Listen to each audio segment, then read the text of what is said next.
భయపడవద్దు నా కుమారుడా అని దేవాతి దేవుడు, తండ్రిన దేవుడు నీతో మాట్లాడుచు ఉన్నాడు. భయపడవద్దు నా కుమార్తె, నేను నీకు తోడై ఉన్నాను అని చెప్తున్న దేవుడు. ఆపత్కాలమున నీకు తోడుగా ఉన్న దేవుడు ఆయన. నిన్ను దాచిన దేవుడు ఆయన. ఆయన చేతుల్లో పెట్టుకున్న దేవుడు ఆయన.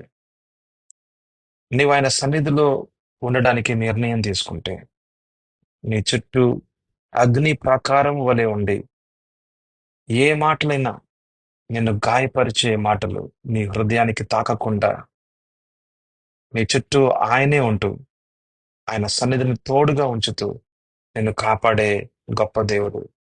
ఆ యేసయ్యని ఎప్పుడు కూడా ఆరాధిస్తూనే ఉండు. ఎప్పుడు కూడా స్తుతిస్తూనే ఉండు.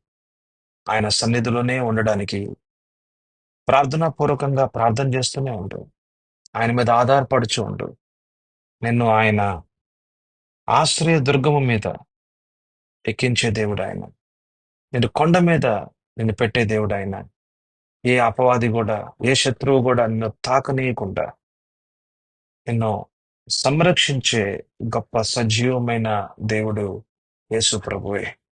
ఆయన నమ్ముకున్న నీవు ఎప్పుడూ సిగ్గుపరచబడవు. యేసు పరిశుద్ధ నామములో నువ్వు దీవించబడతావు. యేసు పరిశుద్ధ నామములో ఆమేన్.